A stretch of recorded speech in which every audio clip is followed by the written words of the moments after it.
Hello, तर खूप दिवसांनी आले ब्लॅक फॉरेस्ट केकची ऑर्डर, तर चला बनवूया। श्री स्वामी समर्थ, कसे आहात सगळे? तर आता आपण जसं मी स्टार्टिंगला सांगितलं तर तसं त्याप्रमाणे आज आपण बनवतो आहे ब्लॅक फॉरेस्ट केक, ज्याची ऑर्डर मला खूप दिवसानंतर आली होती। आणि ह्या व्लॉगमध्ये तुम्हाला काहीतरी वेगळं दिसेल तर तुम्ही कमेंट करून सांगा की तुम्हाला काय वेगळं दिसतंय, माझ्या मागे कोण नाचते, कोण येते मध्ये मध्ये। तर ते सगळं तुम्हाला दिसेलच, सगळं दिसेल तुम्हाला आणि तुमचं थोडंसं एंटरटेनमेंटसुद्धा होईल। सो मी एवढी खुश होते ना की मला खूप दिवसानंतर ब्लॅक फॉरेस्ट केकची ऑर्डर आली होती। कारण एवढ्यात काय होतं आहे ना की ब्लॅक फॉरेस्ट केक जास्त करून कोणी घेत नाही आहे, सगळ्यांना चॉकलेट फ्लेवरचेच केक हवेत। आणि मी वाटच बघत असते की मला कधी ब्लॅक फॉरेस्ट केक बनवायला मिळतो आहे। तो टेस्टला पण खूप छान लागतो आणि दिसायला पण खूप सुंदर दिसतो। सो क्रमकोट करून ठेवला होता मी ह्याला ऑलरेडी, आणि आयसिंगचा पार्ट तुमच्यासोबत शेअर करते आणि डिझायनिंगवाला सुद्धा। तर तुम्ही ह्याचा फेस बघू शकता, तो कसं वेगवेगळे फेसेस बनवतो आहे आणि तुम्हाला एंटरटेन करतो आहे। सो त्याची विश आज पूर्ण झाली आहे आणि छान ह्याला फिनिशिंग वगैरे करून घेतली मी। आणि फिनिशिंग करून झाल्यानंतर मी तुमच्यासोबत डिझाईनचा पार्टसुद्धा शेअर करणार आहे। फिनिशिंग झाली आहे आणि आता मी ह्याचा बेस जो आहे तो क्लीन करून घेते आहे। आणि क्लीन वगैरे करून झाल्यानंतर जो आपला नेहमीचा नोझल असतो त्या नोझलनी मी ह्याला डिझाईन करून घेतली। पहिले तर मी समोरासमोर फ्लावर्स टाकून घेतले, कारण मग नंतर प्रॉब्लेम होत नाही, इक्वल डिस्टन्स राहतो सगळीकडे। सो सगळीकडून मी समोरासमोर फ्लावर्स टाकून घेतले आणि नंतर जिथे स्पेस राहिला ती स्पेस फिल करून घेतली। आणि ह्या केकचं फायनल लुक तुम्हाला मी ह्या व्लॉगमध्ये दाखवलेलाच आहे। सो कसा वाटला, तुम्हाला आवडला का, मला नक्कीच कमेंट करून सांगा। आणि हा आहे ब्लॅक फॉरेस्ट केकचा फायनल लुक, जो हाफ केजीचा होता।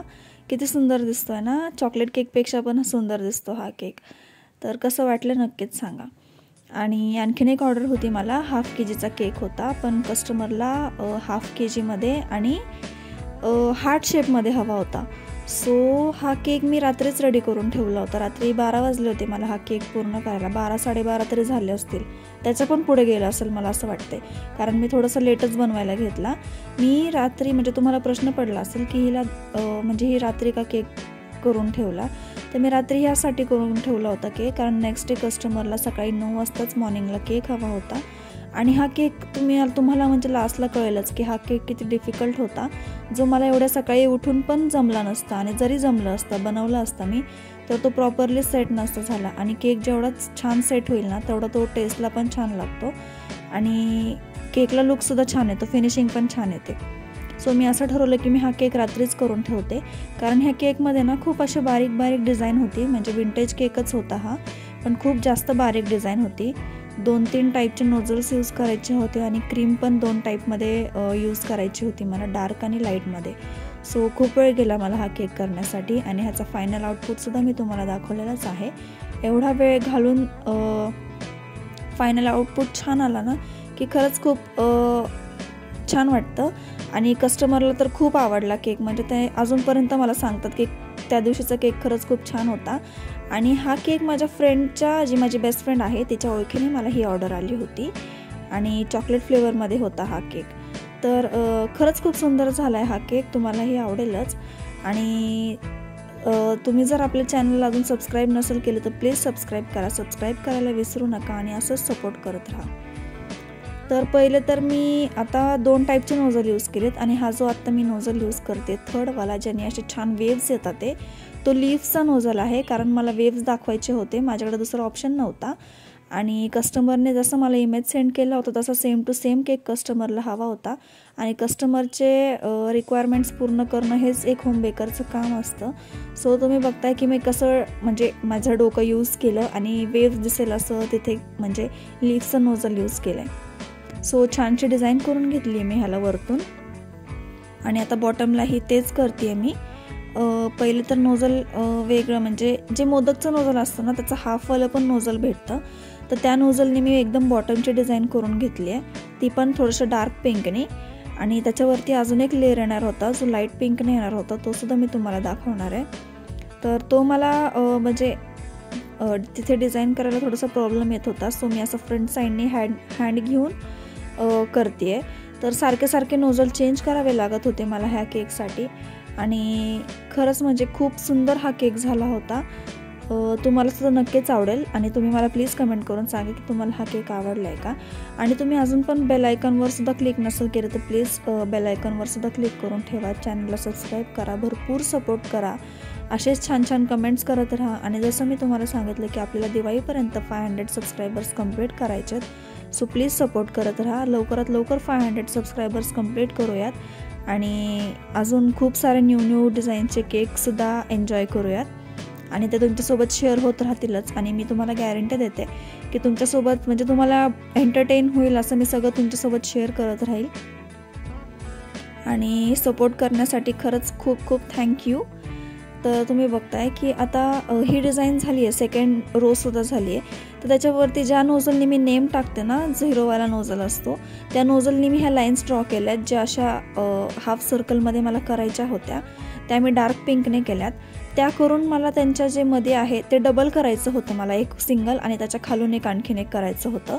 आणि ते करून झाल्यानंतर मला त्याच्यामध्ये फ्लावर्स काढायचे होते छोटे छोटे, जे मी तुम्हाला पुढे दाखवेलच.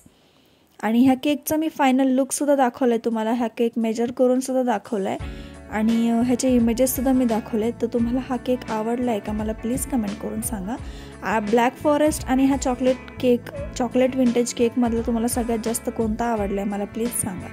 तर आता मला कस्टमरने सांगितलं होतं की ह्याच्यावरती थोडंसं स्प्रिंकल टाकायचं आहे. तर मी ब्रशनी तुम्ही बघताय की मी एकदम थोडंसं स्प्रिंकल ॲड करते ह्याच्यामध्ये, कारण कस्टमरने सांगितलं होतं की जास्त नको टाकू, एकदम असं लाईट टाक. सो मी खूप कमी यूज केलं होतं स्प्रिंकल. फक्त केक असं चमकेल एवढंच टाकलं होतं, जास्त काही ओव्हर टाकलं नव्हतं. त्याच्यानंतर थोडे स्प्रिंकलर्स ॲड केले, म्हणजे जे बीड्स असतात मोतीसारखे व्हाईट कलरचे ते ॲड केले ह्याच्यामध्ये. आणि बटरफ्लायसुद्धा लावायचे होते मला. बटरफ्लायज केकच्याच सेम म्हणजे केकच्याच कलरचे होते, थोडेसे फक्त डिफरंट होते. सो ते बटरफ्लायज मला ॲड करायचे होते, ते फोल्ड करून मला लावायचे होते. सो हे तुम्ही बघताय की बटरफ्लाय कसे लावते ह्या केकमध्ये. तर हा केक करायला मला खरंच खूप वेळ गेला, कारण सारखं नोझल चेंज करावं लागत होतं आणि प्रत्येक वेळेस वेगळी डिझाईन होती ह्या केकला.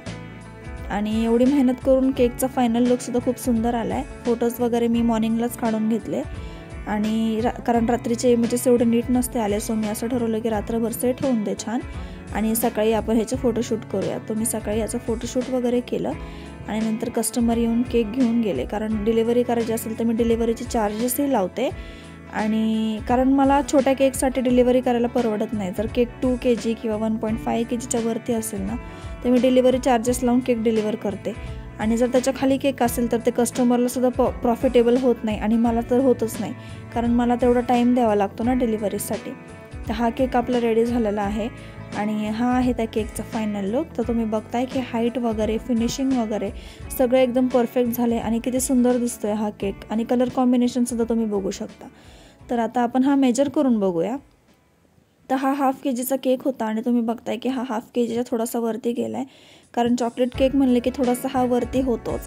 नंतर मी हे असंच गोल गोल फिरून ह्याचा व्हिडिओ काढत बसले होते आणि हे झाल्यानंतर आता मी लास्टला तुम्हाला केकचे इमेजेससुद्धा दाखवते.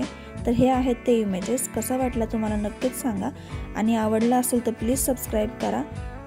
असंच सपोर्ट करत राहा. थँक्यू. बाय.